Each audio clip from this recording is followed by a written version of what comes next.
ప్రభునామమునకు స్తుతి కలుగును గాక. ప్రియమైన దేవుని బిడ్డలారా, దేవుడి మహాకృపను బట్టి మరొక ప్రభు దినము ఇదిగా చేరి ఉన్నాం. గత వారం అయితే 2వ రోజు కొడుకులు మనం ఉన్నాం కదా. ప్రభు కృప చూపారు.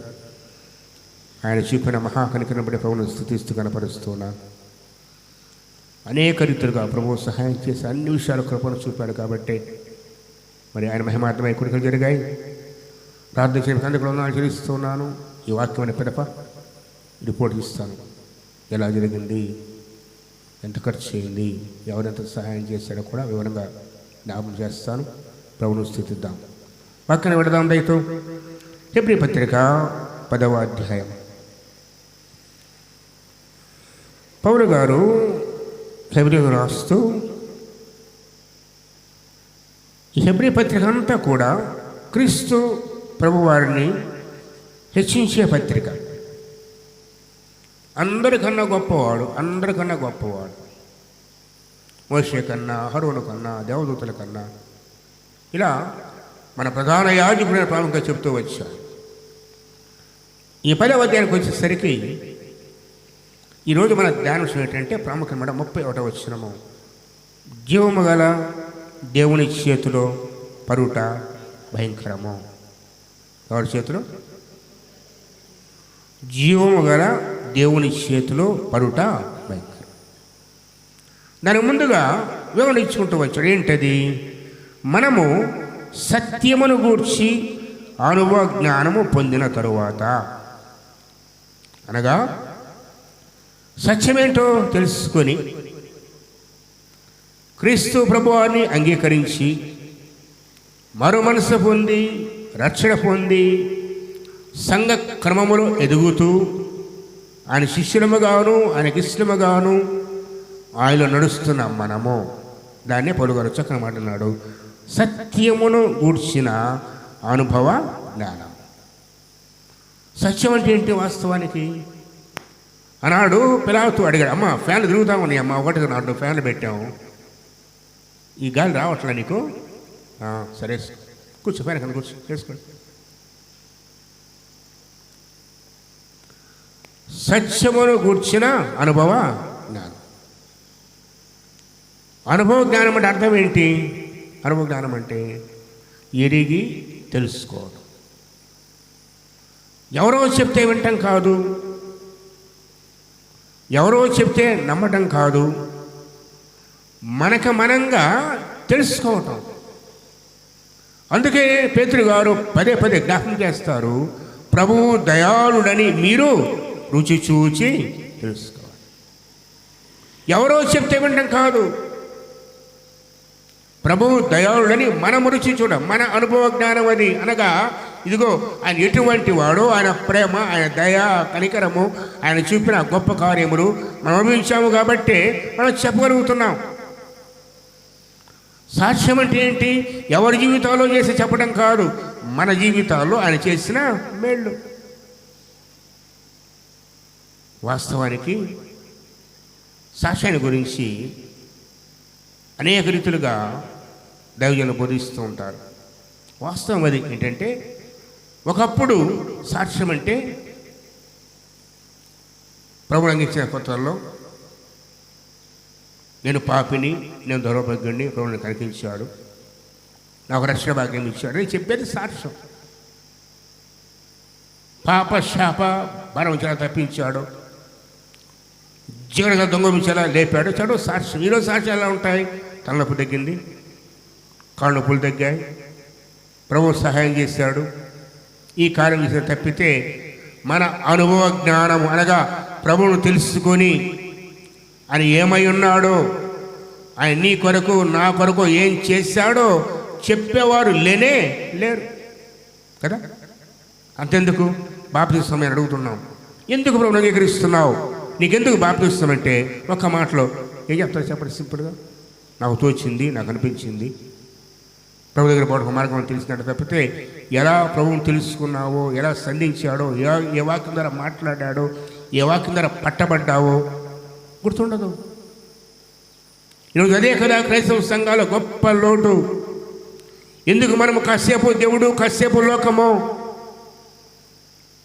కాసేపు ప్రభువు, కాసేపు బైబిలు, కాసేపు లోకార్థం. ఎందుకంటే క్రీస్తుని గూర్చిన, సత్యమును గూర్చిన అనుభవ జ్ఞానం మన జీవితాల్లో లేకపోవటం, ఆయన తెలుసుకోలేకపోవటం. సేవకుడు చెప్తే వింటున్నావు, ఎక్కడ కుడిగా చెప్తే ప్రగతి వెళుతున్నావు, వాళ్ళు చెప్పి వింటున్నావు, కానీ నీకు నువ్వుగా నీ జీవితంలో ఆయన ఏం చేశాడో అనుభవ జ్ఞానము లేదు. ఈరోజు ఎవరైనా సరే ఎందుకు అంగీకరించావు ప్రభువుని అంటే ఏం చెప్తావు నువ్వు? నన్ను సంధించాడు ఆయన, నాతో మాట్లాడాడు ఆయన, వాక్యం ద్వారా మాట్లాడాడు, నేను అంగీకరించాను, నా ప్రభు ఆయన నా జీవితం వచ్చిన తర్వాత నా జీవితం మారిపోయింది. ఇది కదా సాక్ష్యం అంటే. ఈరోజు వ్యాధి వస్తే తగ్గిపోద్ది, ప్రభు స్వస్థపరుస్తాడు, మరి కొద్ది రోజుల తర్వాత మరొక వ్యాధి వస్తుంది. ఎందుకంటే ఈ శరీరము స్థిరమైపోయే శరీరము, కానీ నీ ఆత్మ, నీకు ఆత్మకు వచ్చిన రక్షణ, నువ్వు పొందిన రక్షణ దానికి తరిగిపోయేది కాదు, నిత్యత్వంలో నిన్ను ప్రవేశపెట్టేది.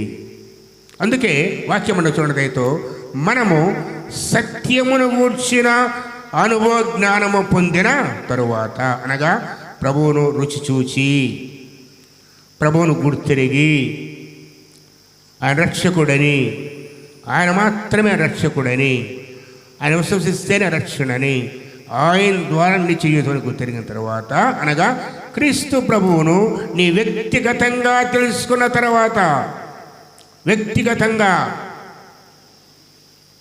నీకు ఆయన తెలియాలి, ఆయనకు నువ్వు తెలియాలి.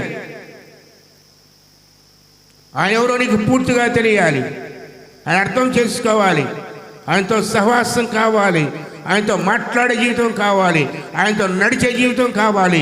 ఇదే అనుభవ జ్ఞానం. ఒకసారి సత్యాన్ని గురించిన అనుభవ జ్ఞానం పొందిన తర్వాత బుద్ధిపూర్వకంగా తెలిసి ఏంటంటే అది బుద్ధిపూర్వకముగా ఏం చేస్తే, పాపము చేస్తే పరిస్థితి ఏంటి కదా?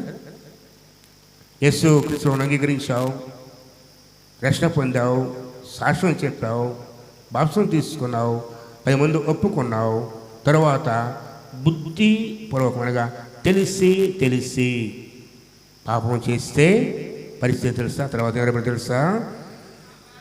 ఇక బలి ఉండదు, అనగా క్షమాపణ.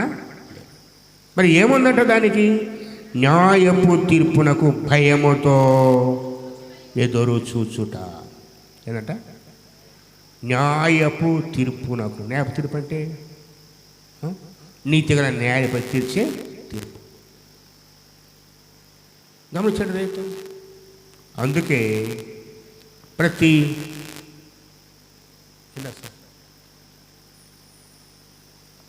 ప్రతి పాపమును ఒప్పుకోవాలి ఎప్పటికప్పుడు.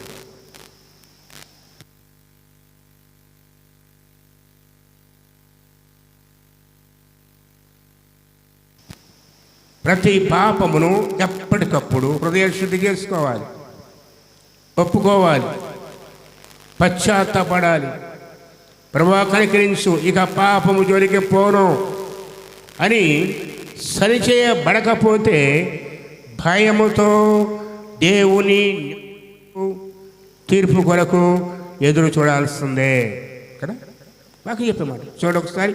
మనము సత్యమును గూర్చి అనుభవ జ్ఞానము పొందిన తరువాత బుద్ధిపూర్వకముగా పాపము చేసిన ఎడల పాపములకు బలి ఇకన ఉండదు, కానీ న్యాయపు తీర్పునకు భయముతో ఎదురు చూచుటయు విరోధులను దహింపబోవు తీక్షణమైన అగ్నియు ఇకన ఉండును. ఏముందంటే ఇక విరోధులను, అనగా శిలువకు శత్రువులు, క్రీస్తుకు శత్రువులు. ఎక్కడ అర్థమవుతుంది చూడండి, వేరు క్షేత్రం వేరు.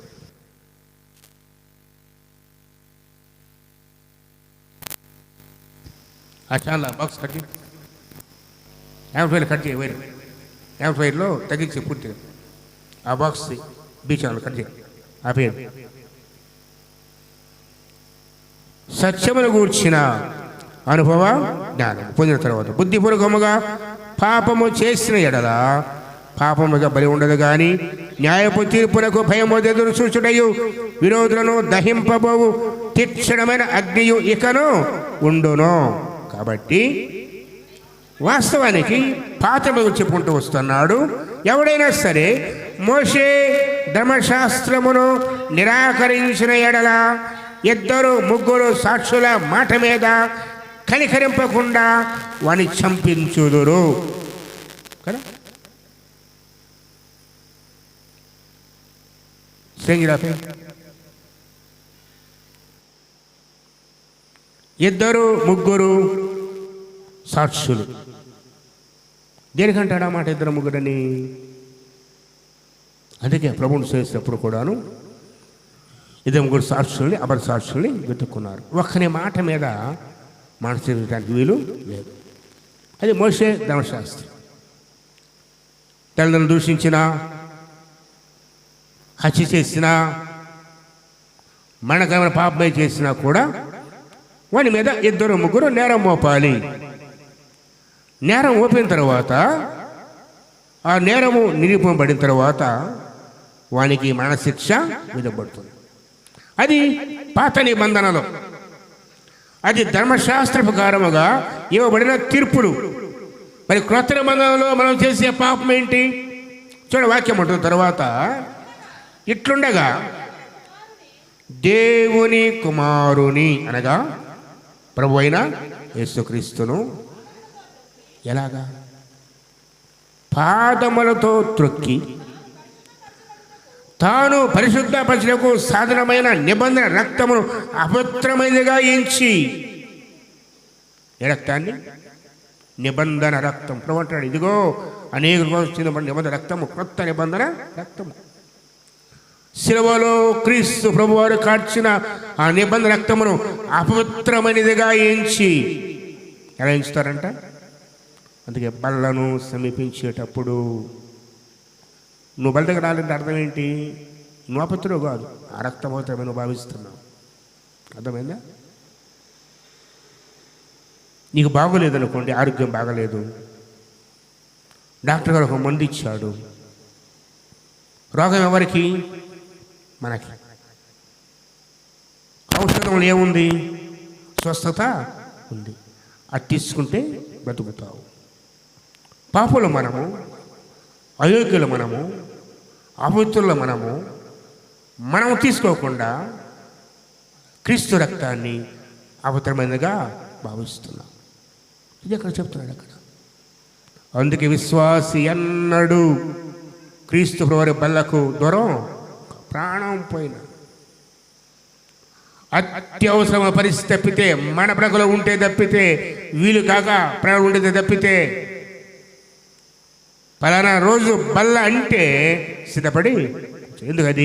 అది క్రీస్తు వారి రక్తం.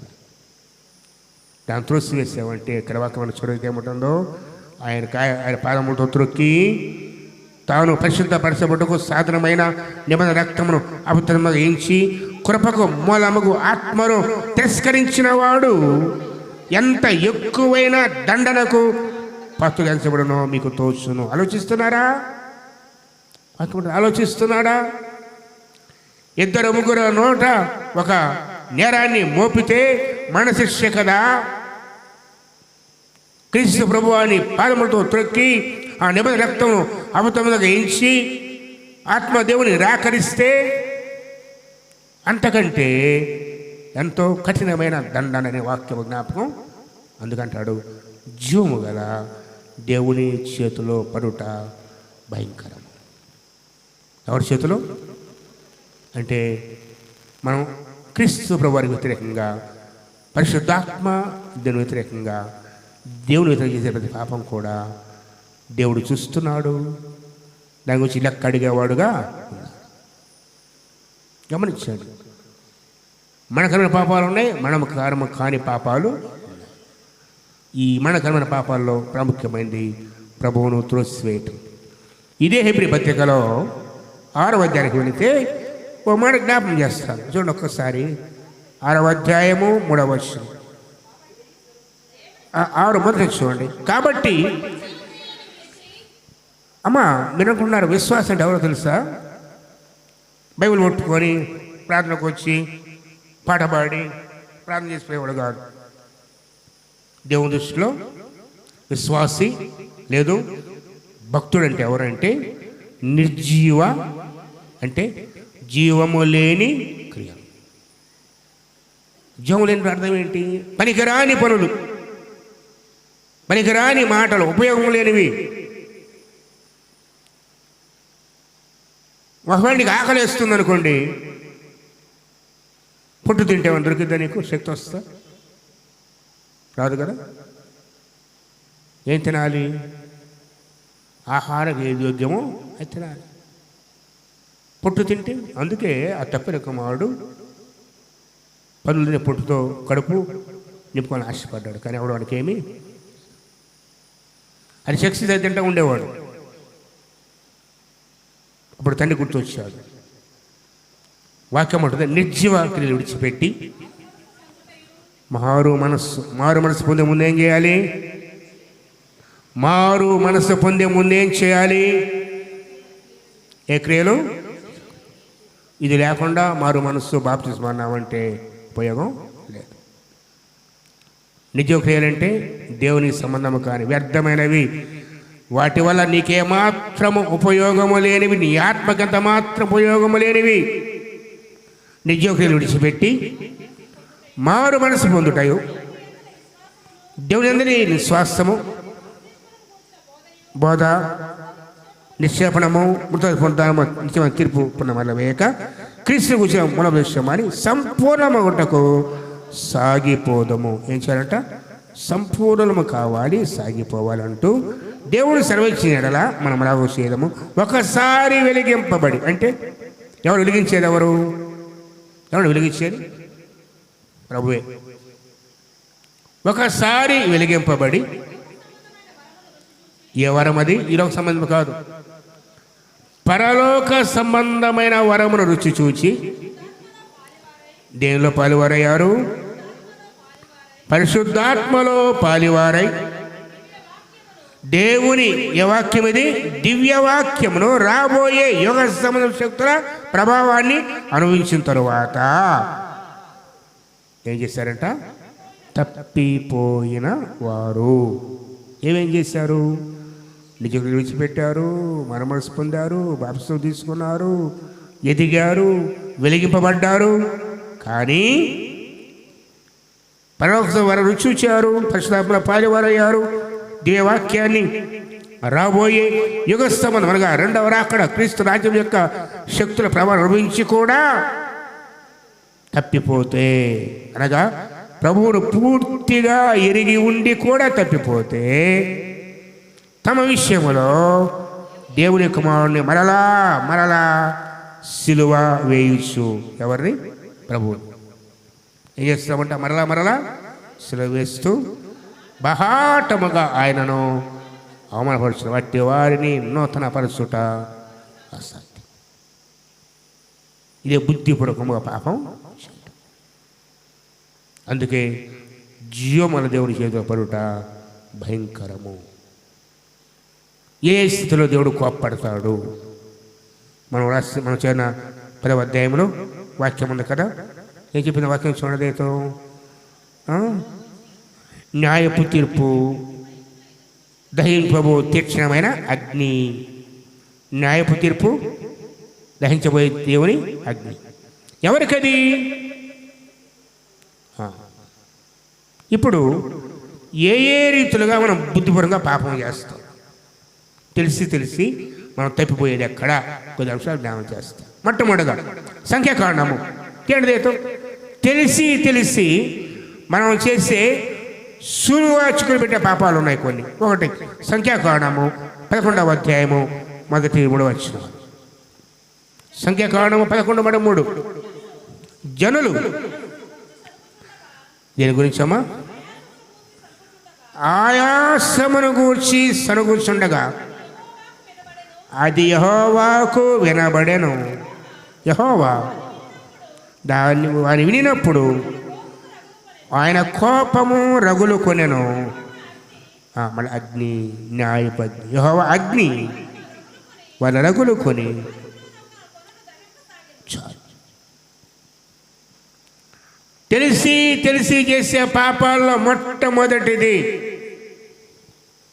బుద్ధిపూర్వకంగా సనుగుట. ఏంటది? సనుగుట. సంఘటన అంటే పెద్దగా మాట్లాడరు, వినబడినట్టు కదా. ఏం సనుగుతున్నావు అంటే ఏం లేదంటావు, అర్థం కాదు. కానీ దేవునికి అర్థమైందా కాదా? మనుషులు వచ్చామో కానీ దేవునికి బాగా అర్థమైంది. ఈ ప్రజలు ఎందుకు శనిగారు? అమ్మా పిల్లలు పట్టుకున్నామా కాస్త ఎవరో కానీ ఎవరు లేరు, ఎవరు లేరా? పిల్లలు పట్టుకుని ఇందాటి చూస్తాను ఉన్నా, వింటూ చూస్తారు రోడ్డు మీద పోతున్నారు, జాగ్రత్త. బుద్ధిపూర్వకంగా పాపం చేస్తాను మొట్టమొదటిది అంటే సనుగుట. జనులు ఆయాసము గూర్చి సనుగుతున్నారు. దేని గురించి అమ్మా? ఏంటి ఆయాసము? ప్రయాణంలో ఉన్నారు, వాగ్దాన దేశానికి వెళుతూ ఉన్నారు. ప్రయాణం అంటే కష్టమే. వీరేమి సిద్ధపడినప్పటికప్పుడు కూడా 437 బానిసత్వంలో ఉన్నారు. ప్రభు విడుదల ఇచ్చాడు. మోషే నాయకత్వంలో బయలుదేరి వచ్చారు. తెల్లవారుజామున లేచి ఐగుప్తు దేశంలో ప్రతి ఇంటిలో ఒక శవం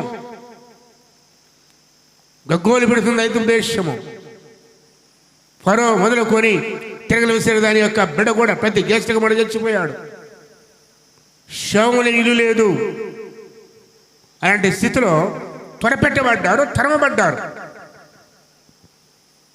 సర్దుకొని బయలుదేరి వెళుతూ ఉన్నారు. మనం కూడా జ్ఞాపకం చేస్తున్నాను, ఎప్పుడు మర్చిపోవద్దు ఈ మాట. వారిని ప్రయాణానికి శారదీసింది, మొదలుపెట్టించింది ప్రభువే. వారు వెళ్ళవలసిన మార్గాన్ని నిర్ణయించింది కూడా ప్రభువే. అంత మాత్రమే కాదు, వారిని నడిపిస్తూ వస్తున్నాడు. ఎలా నడిపించాడు? పగలు మేఘస్తంభము, రాత్రి అగ్నిస్తంభం. ఎవరికైనా జరిగింది ఆ రీతిగా? ఆయన మహిమను చూస్తున్నారు. మధ్యలో ఎన్నో అద్భుతాలు. ఎర్ర సముద్రుడుగా వస్తే పాయలు చేయబడింది. ఆ నీటి మధ్య రహదారి ఏర్పడింది. వాళ్ళకి కాలు తడవకుండా దాటారు ఎర్ర సముద్రాన్ని. ఆహారం ఏడిస్తే పరలోకము మన్నా దేవతలు తినే ఆహారం పంపించాడు దేవుడు. నిర్వాహకం చెబుతుంది, 40 ఏళ్లలో వారు వేసుకున్న బట్టలు మార్చిపోలేదు, వారి కాళ్ళ చెప్పులు అరిగిపోలేదు. ఇది కదా దేవుని కృప. ఎంత నడిపిస్తున్నా కూడా, ఇంతగా దేవుడు సహాయం చేస్తున్నా కూడా చిన్న చిన్న లోటుపాట్లు జరిగితే ఏం చేస్తాం? మనం దేవుని మీద సనుగుతాం. సనుగుడు ఎప్పుడు వస్తుందంటే దేవుడు చేసిన మేళ్ళు మర్చిపోతే. ఈనాటి వరకు కూడా ఆయన కృప, ఆయన కనికరం, ఆయన దయ, ఆయన వాత్సల్యము నిన్ను, నీ కుటుంబాన్ని, నన్ను ఎలా నడిపించాడో, ఎలా కాపరిగా ఉన్నాడు, ఎలాంటి స్థితిలో పైకి లేపాడు, నువ్వు మర్చిపోతే చిన్న విషయాలు కూడా సరుగుతావు. చిన్న విషయాలకు కూడా కదా. ఆలోచించి ఒక్కసారి. దేవుడు కోపం తెప్పించేది ఇదే దేవుడు కోపం తెప్పించేది. ఐగుప్తులో వాళ్ళు ప్రార్థన చేస్తే మోషేని పంపించి విడుదలిచ్చాను. 10 తెగుళ్ళు, వారి చుట్టూ కంచె. ఐగుప్తు అంత నష్టపోయిన నా బిడ్డలు సురక్షితంగా ఉన్నారు. వాళ్ళు తీసుకువచ్చారు, మార్గాన్ని నిలపరిచాను, ఆహారం ఇచ్చాను, నడిపిస్తున్నాను. నేను వారి మధ్య ఉన్నాను. అయినా కూడా మార్గాయాసము చేత సనగటం మొదలుపెట్టారు. ఇది మొట్టమొదటి పాపము. నీవు నేను కూడా చేసే పాపం. దానికి ఫలితం ఏం తెలుసా? అగ్ని అంటే దేవుని న్యాయపు తీర్పు. అన్యాసుడు కాదు ఆయన. దేవుడు ఇప్పుడు న్యాయం చేయడు. కృప చూపుతూ కనికరిస్తున్నాడు. కానీ నువ్వు మర్చిపోతున్నావు. ఈరోజు నువ్వు ఒక్కసారి కూర్చొని మనస్ఫూర్తిగా నీ ఇంటిలో కూర్చొని 1 అరగంట ప్రార్థన అయిపోయిన తర్వాత కూర్చొని నీ జీవితంలో నీ బాల్య దినములు నీకు ఊహ తెలిసినప్పటి నుంచి కూడా ఏ ఏ కార్యాలు దేవుడు చేశాడో, ఎన్ని శ్రమలు, ఎన్ని అనారోగ్యతలు, ఎన్ని సమస్యలు, ఎన్ని ఇబ్బందులు, ఎన్ని వ్యాధి బాధలు, ఎన్ని అవమానములు, నిందలు గుర్తు చేసుకుంటే ఇక దేవుని మీద స్థిరంగానే సరుగుతావా? ఎవరయ్యా సరుగుతారంటే మర్చిపోయేవారు. ఏం మర్చిపోతారా వాళ్ళు? అందుకే వాక్యం ఆయన చేసిన ఉపకారములలో ఏ ఒక్కటే మర్చిపోతాం. నీచే స్తుతిస్తాడు. మోహరించినప్పుడల్లా మా ప్రార్థన సేవ చెప్పండి. ఆ రోజు చేసిన మేళ్ళు, ఆ వారం చేసిన మేళ్ళు, ఆ నెల చేసిన మేళ్ళు.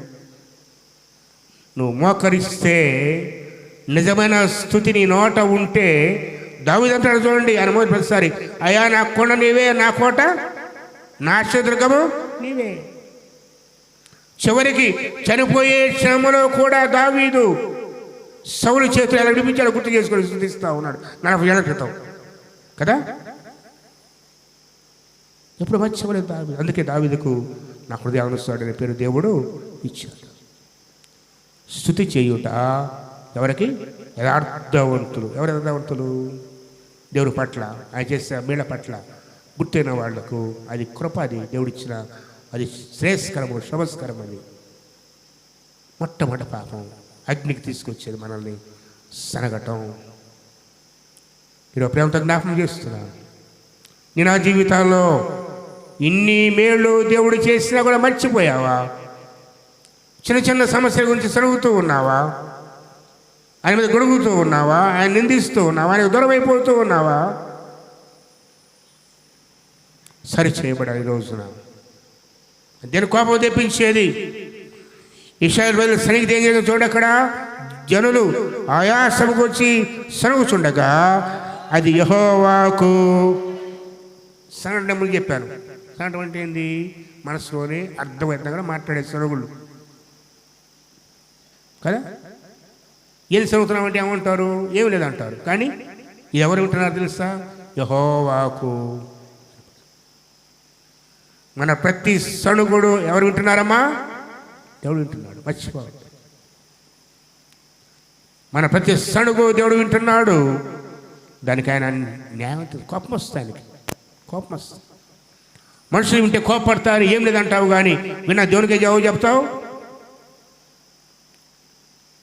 ఒక వ్యక్తి మీద సనిగావు, నీ తల్లి మీదో, నీ తండ్రి మీదో, నీ భార్య మీదో, నీ భర్త మీదో, ఇంటి వారి మీదో, అన్నం మీద సనిగావు. ఎన్ని చదువుతావు అంటే ఏం లేదు అంటావు. కానీ దేవునికి జవాబు చెప్తావు? విని అసలు వీణ వినబడినా ఎవరు కనబడిద్ది? దేవునికి వినబడిద్ది. అందుకే దేవుని న్యాయపు తీర్పు చూడంటున్నాడు అక్కడ. యెహోవా దాన్ని వినినప్పుడు ఆయనకు కోపము. ఇదే జీవము గల దేవుని చేతిలో పరుట భయంకరం. ఎవరి చేతిలో? జీవము గల దేవుని చేతిలో పరుట భయంకరం. ఆయన కోపం రగులుకోగా యెహోవా అగ్ని వాళ్ళ రగులుకొని ఒక పక్క నుంచి తగలబెట్టమనేది పాడాడు. జనులు మోషకు మొదలుపెట్టగా మోషే యెహోవాను వేడుకున్నప్పుడు అగ్ని చల్లారి.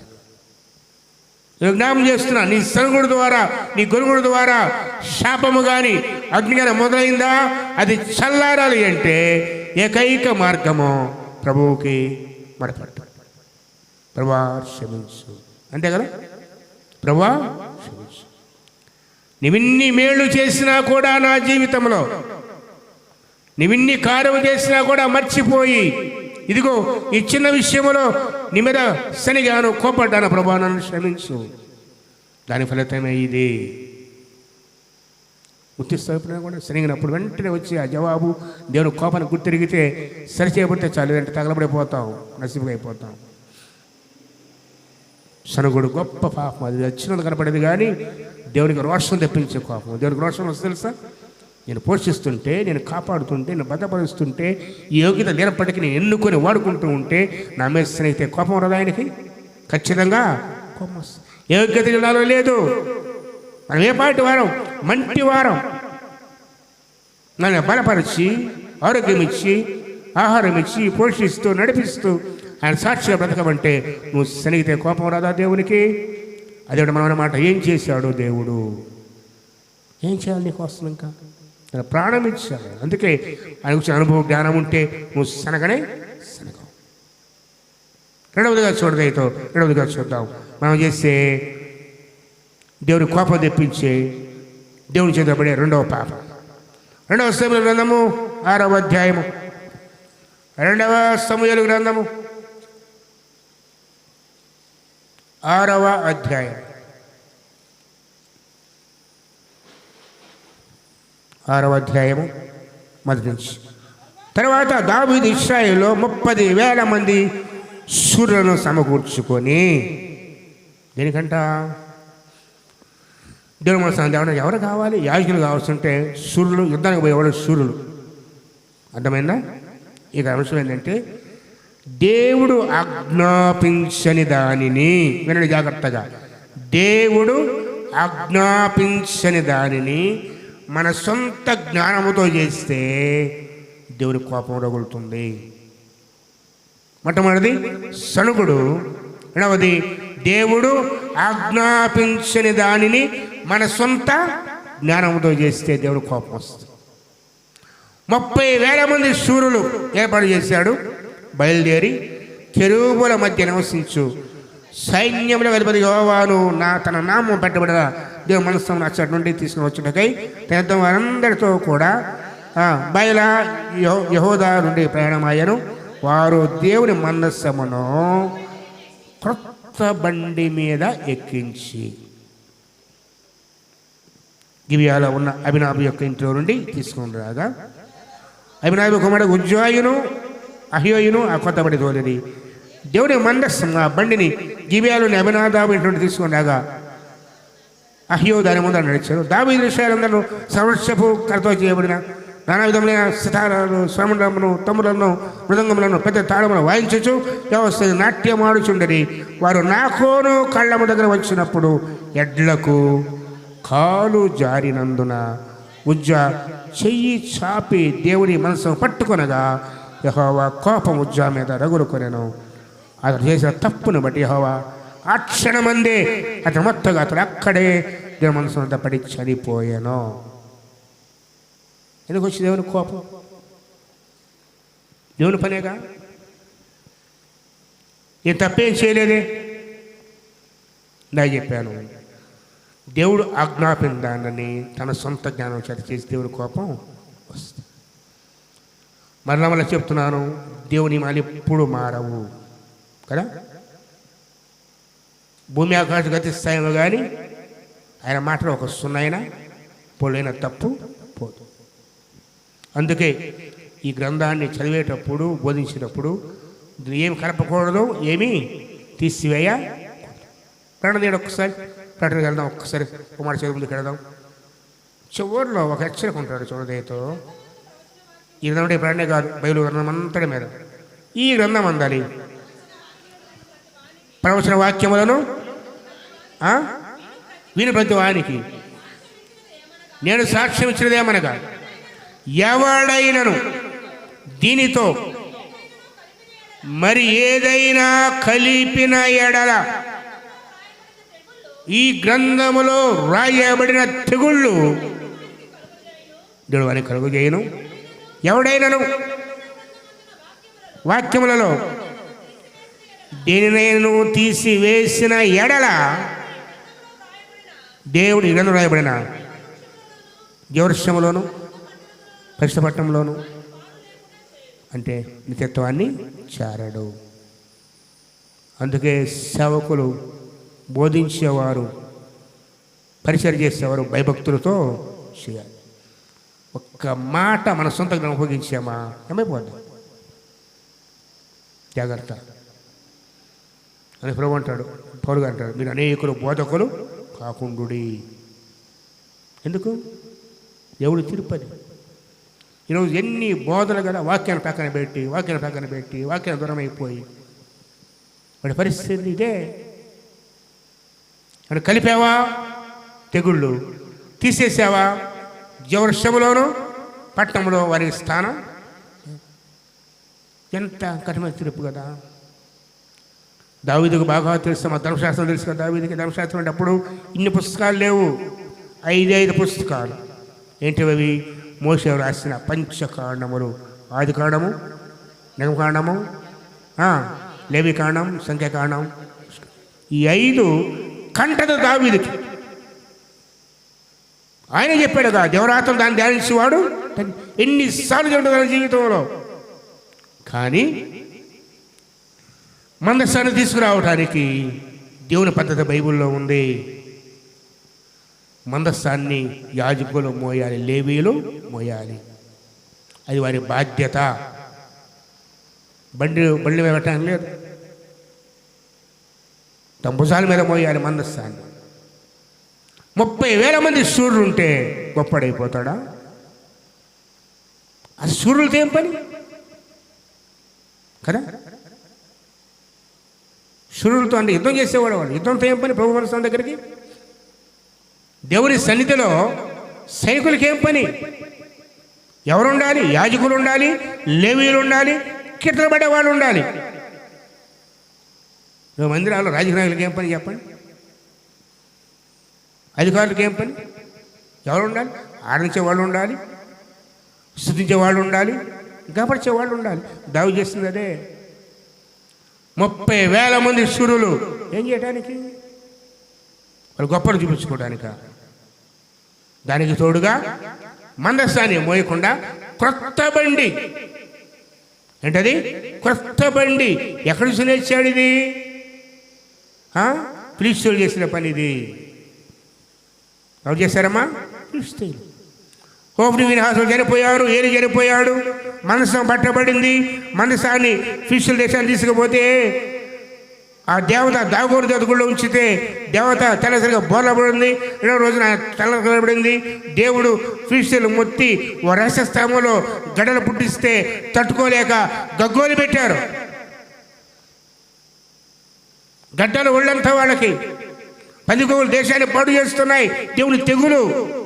భయపడి ఒక క్రొత్త బండిని, అలాగే అయ్యా ఊరుకోరకు నీళ్ళు తాగబాకండానా, కూర్చోండి, కాడి బాబు పెద్ద బగ్గు పడ్డ బాకండానా, ఈ చల్లారాలయ్యి మీకే, కూర్చోండి కూర్చోండి కాసేపు కూర్చోండి.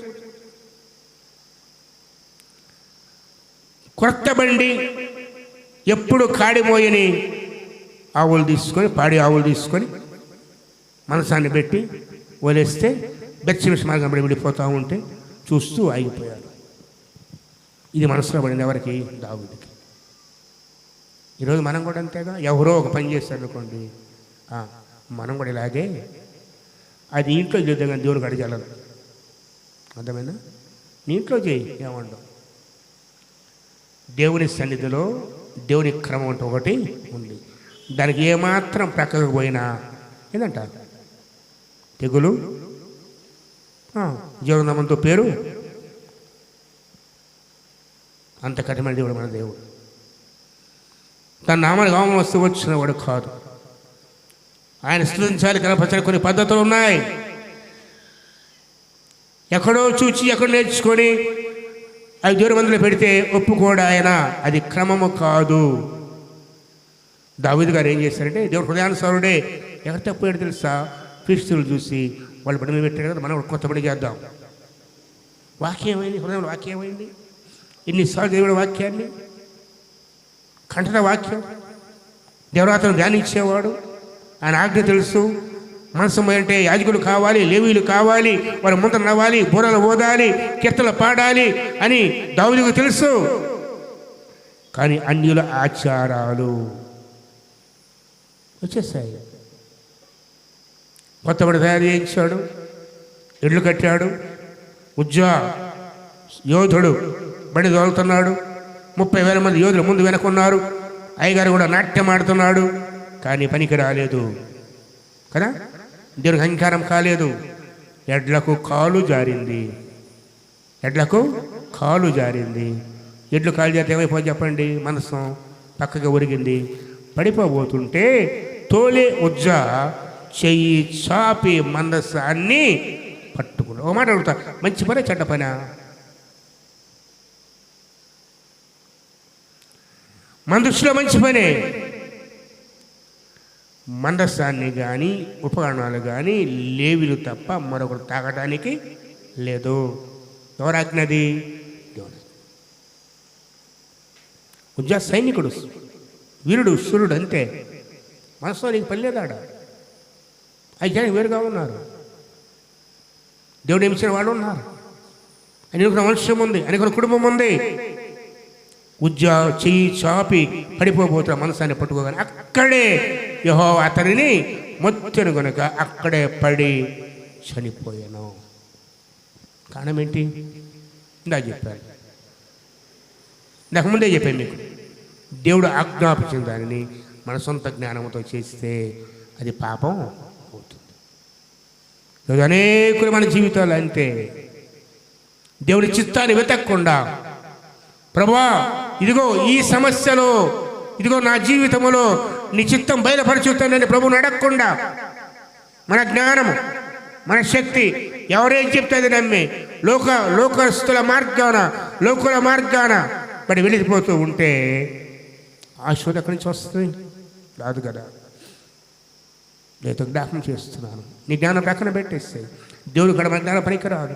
దేవుడు వెర్రి వారిని వాడుకునే దేవుడు ఆయన కదా.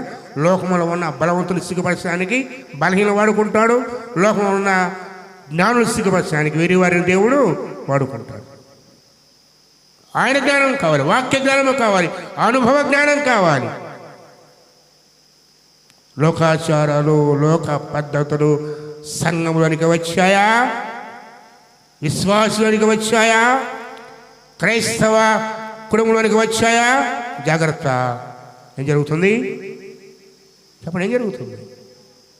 ఏదో ఒక కీడు తప్పదు, అంతేకాదు. అనిలాచార్యున్నాడు మన జోలికి పోవడం. వాక్యం చెప్పింది, వాక్యానుసార జీవితము వెతకాలి. ప్రభువా నన్ను ఏం చేయమంటావు? ఆయన నడిపి కోసం అడగాలి. ఇది రెండవ పాపము. మొట్టమొదటిది తెలిసి సనిగారు. రెండవది దేవుని ఆజ్ఞ ఇవ్వని దాన్ని, అని చెప్పని దానిని వారి జ్ఞానము చేత, వారి సొంత జ్ఞానం చేత దావీదు ఆఖరికి దేవుని హృదయానుసారుడే మోసపోయాడు. ఉజ్జా చనిపోయాడు, భయపడిపోయాడు. మనసును తీసుకెళ్ళి ఉబేదెదోము ఇంట్లో పెట్టాడు. 3 నెలలు గిత్యుడైన ఉబేదెదోము ఇంట్లో దేవుడు మనసు దేవుడు వాడిని దీవించాడు. ఇప్పుడు మళ్ళా ఈసారి వెళ్తా అంటాడు, ఈసారి అలా కాదు, కొంచెం తప్పు చేశామని చెప్పి యాజకులను సిద్ధపరిచి మనసును మోసుకుంటూ మందానికి యేసును తీసుకొచ్చి సిద్ధపరిచాడు. తేరాలు దీపబడ్డాడు దావీదు. ఇది జ్ఞాపకం చేస్తున్నాను. మన సొంత జ్ఞానము, దేవుడు చెప్పని దాన్ని, ఆయన మాట్లాడిన దాన్ని నువ్వు పాటిస్తున్నావా? ఆయన చిత్తం కానీ దాన్ని జరిగిస్తూ ఉన్నావా? దానివల్ల నీకు ఆశీర్వాదం అంత మాత్రం ఉండదు, ఆయన కాపుదల ఉండదు. ఉజ్జా వలె ఈరోజు ఉజ్జా నాశనం అనే పేరు తప్పదు. మూడవదిగా చూద్దాం, మూడవదిగా ముగిస్తాను. మూడవది చూద్దాం, వాక్యం చూడదైతే 2వ వృత్తాంతములు 36:16, 2వ వృత్తాంతం 36 2వ వృత్తాంతములు 36. ఇది మనం ఎంత తేలిక తీసుకుంటామంటే ఈ పాపాన్ని. 2వ వృత్తాంతములు 36, వారు పితరుల దేవుడైన యెహోవా 36 చూడదైతే 36:16 వారు 15 కూడా చూడండి. వారి పితరుల దేవుడైన యెహోవా తన జనుల యందును తన నివాస స్థలమందును కటాక్షము గలవాడై వారి యొద్దకు తన దూతల ద్వారా వర్తమానం పంపుచూ వచ్చాను. ఎవరి ద్వారా? ఎవరు పంపించే వర్తమానం ఇది? ఎవరు పంపే వర్తమానం ఇది? మనకు ఆర్టికల్ చదివారు. ఏంటో తెలుసా? క్రీస్తు వారు పుట్టినప్పుడు మొట్టమొదటి ఎవరు తెలపబడింది ప్రభు పుట్టిన వార్త? చెప్పండి. ఎవరికయ్యా? గొర్రెల కాపరు. చెప్పింది ఎవరు? దేవదూత కదా. ఎక్కడ ఉంటే? పొలములో వారి మందను కాచుకుంటూ ఉంది. దేవుడు రాస్తాడు. ఒకవేళ మన కాలంలో ఇప్పుడు టెక్నాలజీ బాగుంది కదా, టెక్నాలజీ ఏం జరిగిన క్షణాల్లో వెళ్ళిపోతుంది. ఈ టైంలో ప్రభు పుట్టాడు అనుకోండి, దేవదూత ఓ పెద్ద సర్కిల్ నిలబడి అందరూ చెప్పారు కూడా మనం ఏం చేస్తామంటే పోయి దేవతతో సెల్ఫీలు తీసుకుంటామంట. ఏం చేస్తామంట? వినమంట. దేవదూతతో సెల్ఫీల కోసం వెళ్తామంట.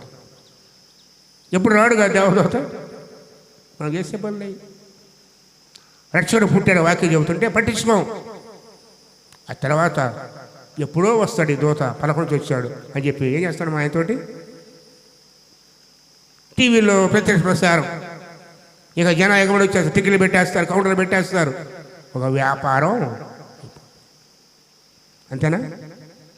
ఎప్పటి మన స్థితి, సంఘ పరిస్థితి, ఈ లోకపు పరిస్థితి. అందుకే దేవుడు పరిశుద్ధ దగ్గరికి కానీ, ఎవరి దగ్గర పంపలేదు కానీ, రాజు దగ్గర పంపలేదు కానీ, గొర్రెల కాపుల దగ్గరికి పంపించాడు. వారు నమ్మారు,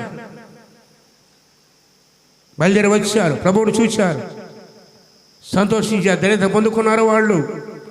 ఒకవేళ ఈరోజు కూడా నిన్ను గురించి, నా గురించి సువార్త ప్రకటనబడుతుంటే మనం ఏం చేస్తున్నాం? వాక్యాన్ని చెప్పండి. ఈరోజు విన్న వాక్యం నేను అనుకుంటాను సాయంకాలం దాకా కూడా మనసులో ఉంటుంది నీలము. ఎప్పటిదాకా? సాయంకాలం దాకా ఈరోజు చెప్పిన వాక్యం. కనీసం ఈ 3 అంశాలు ఏంటా? 3 సనుగుట, దేవుడు చెప్పని దాన్ని మన జ్ఞానం చేయటం, 3వది వాక్యాన్ని తృణీకరించడం. వాక్యాన్ని తృణీకరించడం. చూడండి, వాక్యం అంటుంది, వారి పితరుల దేవుడు యెహోవా తన జనుల యందు తన నివాసముందు కటాక్షము గలవాడై. ఎవరి దగ్గర వాక్యం వస్తుంది తెలుసా? దేవుడు కటాక్షించిన వారి దగ్గరికి. మన దగ్గర దేవతలు వచ్చాడు, దేవ ప్రభుత్వాలు నీకు శుభం. యోసేపు దగ్గరకు వచ్చాడు, భయపడొద్దు కదా. జకర్యా దగ్గర భయపడొద్దు, దేవతలు వచ్చినప్పుడు అని చెప్పి మొట్టమొదటి మాట ఏంది? భయపడొద్దు. యెహోవాకు తన తొందర పంపిస్తూ ఉంటే ఆయన పెందకడేసి పంపించవచ్చిన వారు దేవుని దూతలను ఎగతాళి చేయొచ్చు, ఆయన వాక్యములు తృణీకరించుచు, ఆయన ప్రవక్తలు హింసించు రాగా నివారింప సఖ్యము కాకుండా యెహోవా కోపము అని జనుల మీదకి వచ్చాను. ఎప్పుడు వస్తుంది కోపం తెలుసా? వాక్యాన్ని ప్రక్కన పెడితే.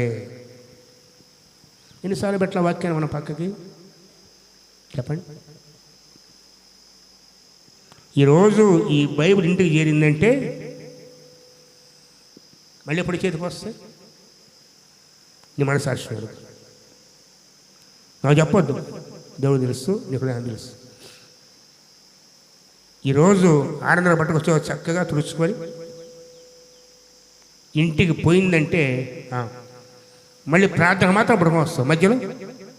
ఇది ఆనందం వస్తా పట్టుకొని రావడానికి నీకు ఇచ్చిన దేవుడు బైబిల్. ఏమా, ఒక పూట అన్నానికి ఇచ్చి విలువ కూడా ఇవ్వవు కదా. ఒక మాట అడుగుతాను, ఓ భోజనం పొట్లం ఇచ్చారు నీకు, బిర్యానీ పొట్లం ఒకటి, రోజు పట్టుకొని తిరుగు, ఒక నెల రోజులు 10 నిమిషాల్లో ఏమైపోవాలి? 10 నిమిషాలు ఇచ్చాడు పోయి మన వచ్చే చేతిలో ఉండదు. ఏమైందంటే అయిపోయింది. ఏం చేస్తావు మరి? బైబిల్ జీవాహారము. ఆహారం అది జీవాహారం. వాటికన్నా ఎంతో విలువైంది. నీకు తీసుకెళ్తావు బీరువాలోనో, బల్ల మీదో, టీవీ మీదో, ఓ స్టాండ్లో పెడతావు. మన బుధవారం ప్రార్థన గుర్తొస్తాయి. ఒట్టి చేతిలో పోకూడదుగా, సిగ్గు. ఒట్టి చేతిలో పోతే ఎలా ఉంటుందంట? మనకు సిగ్గు లేదులే, కాకపోతే ఎవరు ఏమనుకుంటారు, అంతే కదా. మళ్ళీ శుభ్రంగా తుడుచుకొని లోపల కాగితాలు చూసుకొని డబ్బులు పెట్టావు. ఎప్పుడైనా డబ్బులు కనపడలేదు అనుకో, అప్పుడు గుర్తొస్తుంది బైబిల్. బైబిల్ ఏమైనా పెట్టానా అని. చదవటానికి కాదు, ఇల్లంతా విధంగా కనపడాలంటే ఒకసారి బైబిల్ నేను పెట్టాను, అప్పుడు తెస్తావు బైబిల్. 500, 100 రూపాయలు, 1000 రూపాయలు తెస్తావు తప్పితే చదవడానికి తీయవు. మంచిది, వస్తావు సాయంకాలం ప్రార్థనకి, పేజీలు తిప్పుతావు, చదవలేదు, నాకు తెలీదు, దేవునికి తెలుస్తూ, నీకు తెలియదు, పేరు మాత్రం తిప్పుతావు, మళ్ళీ వెళ్తావు, మళ్ళీ దాని చోట అది అక్కడే. దుమ్ము కొట్టుకున్న బైబిళ్ళు నీ పతనానికి నిదర్శనం. ఏ బైబిల్ అమ్మా? దుమ్ము కొట్టుకున్న బైబిల్. ఏం లేవు మన దుమ్ము కొట్టుకున్న బైబిల్. నీ సొంత బైబిల్, నీదంటూ ఒక బైబిల్ నీకుందా? కనీసం కూడబలుక్కోనైనా చదివే అవకాశం నీకుందా? చదువు రాకపోతే నీ బిడ్డలు ఉంటే, నీకు తెలిసిన వాళ్ళు ఉంటే కూర్చోబెట్టుకొని, లేదా కనీసం ఇలాంటి సమయంలో శ్రద్ధగా వాక్యమైన మనసు నీకుందా? ఎందుకు రాదు దేవునికి కోపం? ఎందుకు రాదు దేవునికి కోపం?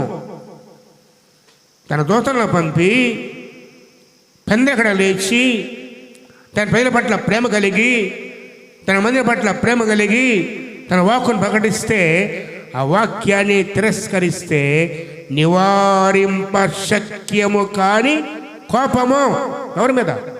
అంటిక ఒప్పుకోను అని ఎంత కోపం. ఎంత కోపం? నివారింపక ఆపలేని, నేను కూడా ఆపంటాడు దేవుడు. నేను కూడా ఆప. ఇంకా ఆయన ఆప దేవుడు ఆపుతారమ్మా? ఈ అంతాలు ఆపుతాయి, ఏ తాయెత్తులు ఆపుతాయి, ఏ దారాలు ఆపుతాయి. జాగ్రత్త, మోసపోవద్దు. మూడవ పాపం, దేవుని చేతిలో మనం సులభంగా పడేది, కోపానికి గురయ్యేది, ఆయన వాక్యాన్ని నిర్లక్ష్యం చేయడం. తేడదైతే 36:16 తీయండి ఒకసారి. వారు దేవుని దూతలను ఎగతాళి చేయొచ్చు. ఎవరి దూతలు? ఆయన చేత పంపడ్డవాళ్ళు, ఆయన వాక్యాన్ని మోసుకొని వచ్చిన వాళ్ళు ఎగతాళి చేయొచ్చు. ఆయన వాక్యములను తృణీకరించు, ఆయన చెప్పిన మాట తృణీకరిస్తూ, ఆయన ప్రవక్తలు హింసించు రాగా నివారింప శక్యము కాకుండా యెహోవా కోపము. మళ్ళీ కూడా ఆయన జనులే. వేరే అంటే ప్రభు అక్కడ కూడా నా జనులే. ఈ పాపం చేసేది ఎవరు? అవిశ్వాసులు కాదు, విశ్వాసులే. వాక్య శక్తి తెలిసిన వాళ్ళే, వాక్యాన్ని రుచించిన వాళ్ళే, దేవుడి ప్రేమ గుర్తెరిగిన వాళ్ళే. దీనికన్నా నీకేం కావాలి మీ లోకంలో? ఒక్క పూట టిఫిన్ తినకపోతే అల్లాడుతావే 12 గంటలల్లా, కడుపు నకనకలాడిపోద్ది. వాక్యం పట్ల ఆకలి నీకుందా? అదే పాడబడతావు కదా, వాక్యం పట్ల ఆకలి నీకుందా అనే పాట ఉందా నీకు? అయ్యో ఈరోజు నేను బైబిల్ చదువుకోలేదే, అయ్యో నా ఆత్మ ఆరిపోతుంది, అయ్యో దేవుడు అతే మాట్లాడతాడు అనే శ్రద్ధ నీకుందా? ఎన్నిసార్లు మందిని ఆలస్యం చేస్తావు, ఎన్నిసార్లు మందిని దూరం అయిపోతావు. ఈరోజు దేవుడు అతే మాట్లాడుతున్నాడు ఆలోచన నీకుందా? ఏది సరిచేయబడాలి, ఏ బలద ప్రభు చూపిస్తాడు, నెల మార్చుకోవాలి, ఎలా బలపరుస్తాడు, నా కన్నీరు తులుస్తాడు అని ఆలోచన నీకుందా? దేవుడు ధృవీకరిస్తే నివారింప శక్యము కాని, అనగా ఆపలేడు కా కోపాన్ని ఆయన. ఎందుకంటే ఆ వాక్యం ఎవరు? ప్రభువే కదా. ఆది వాక్యం ఉండెను, వాక్యము దేవుడే. వాక్యము వాక్యము దేవుడే. ఆయన రాసిన ప్రతి మాట దేవుని ద్వారా వచ్చిందే, దేవుని ద్వారా వచ్చింది. కాబట్టి వాక్యాన్ని నడుతువద్దు. చెట్ట చివరిగా ఒకటి గురించి చేసి ముగిస్తారు. ఎవరు దానికి వెళ్ళినది అయితే ఎవరు 4వ పాయింట్. ఎవరు దానికి వెళ్ళండి ఒక్కసారి. చివరి అధ్యాయం ఎవరు 42వ అధ్యాయం. దేవుని గురించి కూడా యుక్తంగా మాట్లాడాలి మనం. దేవుని గురించి ఎట్టండి మాట్లాడకూడదు, ఎట్టండి మాట్లాడిన శిక్షే. యోగుడు చూడదైతే 42వ అధ్యాయము ఒక్కసారి చెప్తా. 7 అనుకుంటారు, 7 ఒక నిమిషం. 7 యెహోవా యోబుతో ఈ మాటలు పలికిన తరువాత ఆయన తెమానీయుడైన ఎలీఫజుతో, ఎవరు ఎలీఫజు? యోబు యొక్క స్నేహితుడు. ఇలా సెలవిచ్చాను, నా సేవకుడైన యోబు పలికినట్లు మీరు నన్ను గూర్చి యుక్తమైనది పలుకలేదు కనుక నా కోపము నీ మీదను మండుచున్నది. ఎప్పుడు వస్తున్నారు కోపం? శనిగితే, ఆయన ఆజ్ఞాపించకుండా మన జ్ఞానం చొప్పున చేస్తే కోపం, వాక్యాన్ని తృణీకరిస్తే, 4వదిగా ఆయన గురించి యుక్తమైంది మాట్లాడకపోతే ఏమొస్తుంట? ఏంటి అయుక్తమైంది? యోబే మాట్లాడాడు. యోబు గురించి మనకు తెలుసుకున్న బాగా శ్రమపడ్డాడు, అన్నీ కోల్పోయాడు, నోటి మాటతో పాపం చేయలేదు, భార్య శోధించింది, అపవాది శోధించాడు, స్నేహితులు శోధించారు, విశ్వాసాన్ని పోగొట్టుకోలేదు, చివరికి జవాబు చెప్పుకుంటూ వచ్చాడు. ఆఖరికి దేవుడు ప్రత్యక్షమై కొన్ని ప్రశ్నలు వేస్తే ఎవ్వరు నోరు మెదపలేకపోయారు. అప్పుడు యోబు అనే ఆ చివరి మాట దేవుడికి ఇష్టమైంది. ఇంతసేపు మాటల కన్నా కూడాను 42వ అధ్యాయము మొదటి. అప్పుడు యోబు యెహోవాతో ఇలాగ ప్రత్యుత్తరం ఇచ్చాను, ఎవరి దేవుడు? మన దేవుడు సమస్త క్రియలు చేయగలవనియు నీవు ఉద్దేశించినది ఏది నిష్ఫలమో కాదు నేను ఎరుగుదును. నేను ఇప్పుడు తెలుసుకుంటుని. ఎప్పుడు? ఎందుకయ్యా యోబుకి శ్రమంటే ఇది తెలుసుకోవడానికి. ప్రభువు సమస్త క్రియలు చేయగలవాడు, సమస్తాన్ని సరిచేయగలవాడు. లాజరు జీవితాన్ని చూడండి, కుళ్ళిపోయి సమాధిలో 4 రోజుల తర్వాత పిలిస్తే ఎలా వచ్చాడు? చనిపోకముందు ఎలా ఉన్నాడో అలా వచ్చాడు, సజీవుడై. కుడిపని క్షేమం లేదు, కుడిపని ఎముకలు లేవు, వాసన లేదు. నువ్వు సమస్తము చేయగలవాడు. నువ్వు దేశం ఏమాత్రం విషయంలో కాదని నేను ఇప్పుడు తెలుసుకున్నాను. జ్ఞానం లేని మాటల చేత ఆలోచనతము చేయి వీడెవడు, అలా నువ్వే చేయలేవాడని నేను ఏమి ఎరగక. చూసారా యోబు గురించి ఎవరైబడింది? భక్తిపరుడు, యథావంతుడు, భయభక్తులు గలవాడు, చరిత్ర రచించిన వాడు. ఆయన అంటాడు, అయ్యా ఇప్పటిదాకా నాకేం తెలియదు నీ గురించి. చూడండి ఏమంటున్నాడు, ఏమి ఎరగక నా బుద్ధికి మించి మాట్లాడాను. దయచేసి నా మాట విను. ఒక సంగతిని అడిగేదను, అది నాకు తెలియజేయి. ఎవరో చెప్తే నీ గురించి ఉన్నాను, ఈరోజు నేను కనులారా చూస్తున్నాను. కావున నన్ను నేను ఆశ్రయించుకొని జాగ్రత్త ఇవ్వనండి. దేవుడు ప్రత్యక్షం అయితే మనకి ఏమొస్తుందంట? ఆశ్రయం. దేవుడు కన్నులు తెరిస్తే మన బ్రతికేందో అర్థమైంది. నేను అంతటా వాడును, ఇంతటా వాడును, నా జ్ఞానం ఇది, నా తెలివి ఇది, నా ఆస్తి ఎంత అనుకుంటావు కదా. ఆయన మాట్లాడితే మనమెంత భ్రష్టులమో అర్థమైంది. మన గర్వమంతా పోద్దామా? ఎప్పుడు? ఆయన ముఖ దర్శనము. ఎవరి ముఖ దర్శనం?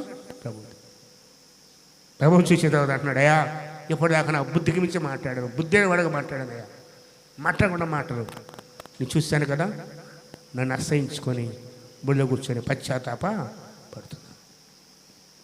ఉందా ఈ అనుభవం నీ జీవితంలో? దేవుని గుర్తెరిగావు, దేవునితో మాట్లాడుతున్నావు, దేవుని ఆత్మ నింపడం నీ జీవితం అనుభవం ఉందా నీకు? పశ్చాత్తాపడి తగ్గించుకొని, అయ్యా నేను బుద్ధి లేని మాటలు మాట్లాడాను ప్రభువా, యోగ్యత నాలో లేదు. మోషే గారండి ఒకప్పుడు 40 ఏళ్ల క్రితము తన విడుదల వాళ్ళనుకున్నాడు, కానీ మనసు మోపబడింది, చంపాడు, నరహంతకుడయ్యాడు, పారిపోయాడు. మిద్యాన్ అరణ్యంలో 40 ఏళ్ళు తిరిగిన తర్వాత ప్రభు పిలిచి, మోషే నువ్వు 40 ఏళ్ళు తీసుకెళ్ళాలంటే అంటాడు, నేను ఎంతటి వాడు, నా వల్ల నేను యోగ్యుడిని. ఒకప్పుడు అయితే దేవుడు చెప్పకముందే నా ద్వారా దేవుడు ఈ విడుదల ఇస్తాడు అందరూ తెలుసుకోవాలనుకున్నాడు, గర్వపడ్డాడు, గర్వాన్ని అణిచివేశాడు దేవుడు.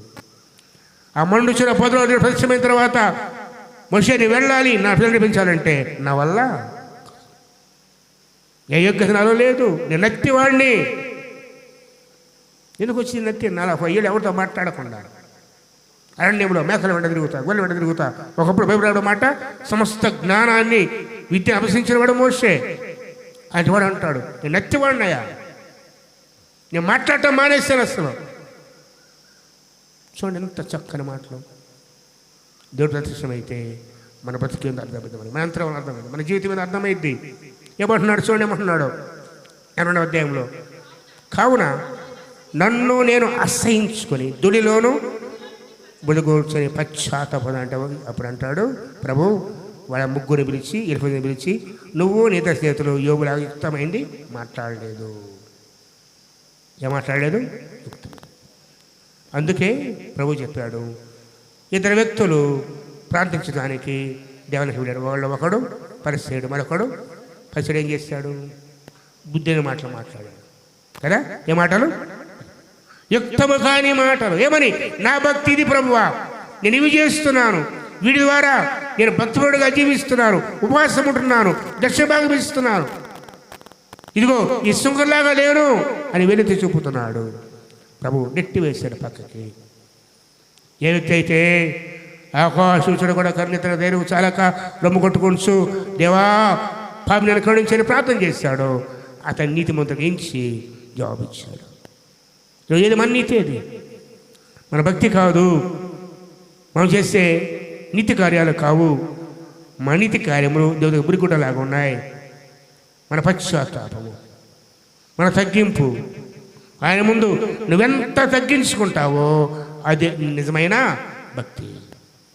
దేవుని సన్నిధిలో ఎంత పశ్చాత్తాపడతావో, దేవుని సన్నిధిని సమీపించినప్పుడు, ఆయన మొగదర్శగినప్పుడు మనం ఏ పాటి వరకు గుర్తెరిగి ఆయన సన్నిధిని పూర్తిగా తగ్గించుకుంటావో అది ఇచ్చబడే జీవితము. జబ్బు చేసింది అదే. జబ్బుకుంటున్నాడు, అయ్యా నువ్వు సమస్తం చేయగలవయ్యా, నువ్వు చేసిన ఫలము కాదయ్యా, నేను బుద్ధి గురించి మాట్లాడాను, తప్పు చేశాను, నన్ను వచ్చిన మాట క్షమించు నన్ను, ఇదిగో బూడిదలో కూర్చొని పశ్చాత్తాపడుతున్నాను. యుక్తమైనది, దేవునికి ఇష్టమైన మాట ఇది. పశ్చాత్తాపము, తగ్గింపు, విరిగి నలిగిన మనసే దేవునికి ఇష్టమైన బలులు. ఏ మనసు అది? యోబు ఏ మనసుతో మాట్లాడుతున్నాడు? విరిగి నలిగిన మనసుతో. నన్ను నేను ఆశ్రయించుకుంటున్నాను, నన్ను నేను ఒకప్పుడు ఏం చెప్పాడు తెలుస్తాను, 30వ అధ్యాయం రండి, 30వ అధ్యాయం ఒకసారి ముగిస్తాను. ఎవరు 30వ అధ్యాయంలో 29, 30 చదువుకుంటే ఎంత హెచ్చించుకుంటాడో ఆ స్థితిలో కూడా. 29, 30లో ఎందుకు ఎన్నందుకే బుద్ధిని మాట్లాడుంటాం ఎందుకే? యోబు ఇంకొకసారి 29:1 ఉపమానిత ఇట్లా, నేను పూర్వకాలమున ఉన్నట్లే ఉన్న ఎడలు ఎంతో మేలు, దేవుడు నన్ను కాపాడుచున్న దెమ్మలో ఉన్నట్లుగా ఉంటే ఎంతో మేలు, అప్పుడు ఆయన దీపం నా తలపై ప్రకాశించరు అని అంటూ చూడండి 6వ వచనం. నా పిల్లలు సరస్వతితో తోడై ఉన్న 5, నా పిల్లలు నా చుట్టూ ఉన్నారు, నడుపెట్టు చోట్ల నేతిలో పడింది, బండ నుంచి నా నిమిత్తము నూనె ప్రవాహంగా వచ్చింది. పట్టకు మనకి వెళితే రాజవీధిలో నా పేరు సిద్ధపరుచుకున్నప్పుడు యవ్వనులను చూసి దాక్కున్నారు, ముసవాళ్ళు లేచి దాక్కున్నారు, నిలబడ్డారు, అధికారులు మాట్లాడడానికి భయపడ్డారు అని అంటూ తన నీతి చెప్పుకుంటున్నాడు. 15వ వచనము. గుడ్డివారికి నేను కన్నులైతిని, కుంటివానికి పాదములైతిని, దానికి తండ్రిగా ఉంటుంది అని అంటున్నాడు. ఆయన అనుకున్నాడంట 18వ వచనము, నేను ఇట్లా అనుకుంటుని నా గుడ్డి యొద్దనే నేను చచ్చేదును. అంటే నా ఇంటి దగ్గరే. ఇప్పుడు ఆడున్నాడు, ఇంటికాడు ఉన్నాడా లేడా? బజార్లో ఊరు బయట కూర్చోన్నాడు. ఏమనుకున్నాడంట? ఇలా అడుగుతున్నప్పుడు నా ఇంటి దగ్గరే చచ్చేది, అంతేకాదు హంసవలే దీర్ఘాయు గలవాడు నవ్వుదును అని అనుకుంటే ఏమైంది చివరికి? 30వ వచనం. ఇప్పుడైతే 30వ అధ్యాయం, నాకన్నా తక్కువ వేసే వాళ్ళు నన్ను ఎగతాళి చేస్తున్నారు, వీరి తండ్రులు నా కుక్కలు కాస్తే నా మందలు కాసి కుక్కలు సమానం కాదని అనుకున్నాను, కానీ వాళ్ళని ఎగతాళి చేస్తుంటున్నాడు. అందుకంటే అవన్నీ గుర్తు చేసుకుని, ప్రభువా నా బుద్ధికి మించి మాట్లాడాలి, నువ్వేదైనా చేయాలి. దరిద్రుల సింహాసనం ఎక్కిస్తావు, పెంట మంచి దేవుని కూర్చోబెడతావు, గనుల్ని గడ్డి మేపిస్తావు కదా. ఓ రాజు, ఎవరా రాజు? నెబుకద్నెజరు, ఐగుప్తు దేశపు మహారాజు, బబులోను దేశ మహారాజు. ఏం చేస్తారు తెలుసా? దేవుడు కోపిస్తే, గర్వపడితే 3 కాలాలు పశువులాగా గడ్డి మేస్తాడు. పశువులాగా గడ్డి మేస్తాడు. గర్వమనిచి గద్దెను తెంపి, గరువునైనా మేపవా గడ్డి అంటే, గరువునైనా నువ్వెంత గొప్ప నువ్వు హెచ్చించుకున్నావంటే ఈ స్థితి. ఎక్కడ? దేవుని దగ్గర. అని తగ్గించుకుంటావు. అందుకే యుక్తమైనది మాట్లాడకపోతే ఏమొస్తాయి? కోపం. చూడండి, ఎప్పుడు నన్ను 2వ అధ్యాయం విడవచ్చును, నాకు నేను ముగిస్తాను. ప్రభు వచ్చి వారిని ధ్యానం చేద్దాం. ఇంకా చాలా ఉన్నాయమ్మా, 14 పాయింట్లు ఉన్నాయి, 3 వారాలు చెప్పుకోవచ్చు. నా సేవకుడిని యోబు పలికినట్లుగా వీడు నా గురించి యుక్త మీద మాట్లాడలేదు కాబట్టి నా కోపము. ఇవన్నీ ఏంటి? దేవుడు కోపం తెప్పించే. ఎవరికి? నీ భర్తకో నీ తండ్రికో నీ తల్లికో దేవునికి కోపం తెప్పించి, దేవుడు కోపిస్తట్టు కదా మనం?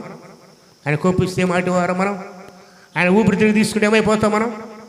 చెప్పండి. పశు గురించి అంటారు, జంతువు గురించి అంటాడు, వాక్యం మాట, నీ ఊపిరి తిరిగి తీసుకునగా అవి మట్టికి మారిపోతాయి. నువ్వు కోప్పడితే కలతపడిపోతాయి. ఎవరు? సర్వసృష్టి. దేవుడు కోప్పడితే సర్వసృష్టి గజగలాడిపోద్ది. నీకు లేక భయం లేకుండా దేవుడు కోపం అంటే. ఈ 4 అంశాలు వరుస పెట్టుకో. మొట్టమొదటిది సంఘటం, రెండవదిగా చెప్పండి, రెండవది ఆయన ఆజ్ఞాపించిన దాన్ని మన జ్ఞానం చేత చేయటం, మూడవది ఆయన వాక్యాన్ని చురేపించడం, నాలుగవది దేవుని గురించి యుక్తమైన మాట పలకపోవటము దేవుడికి కోపం తెప్పించి. ఎవరికి? దేవుడికి. యోచిస్తుందా? బుద్ధిగా మాట్లాడుతున్నావా? సనుగుతున్నావా? దేవుడు చెప్పిన వాటిని నీ అగ్ని జ్ఞానముతో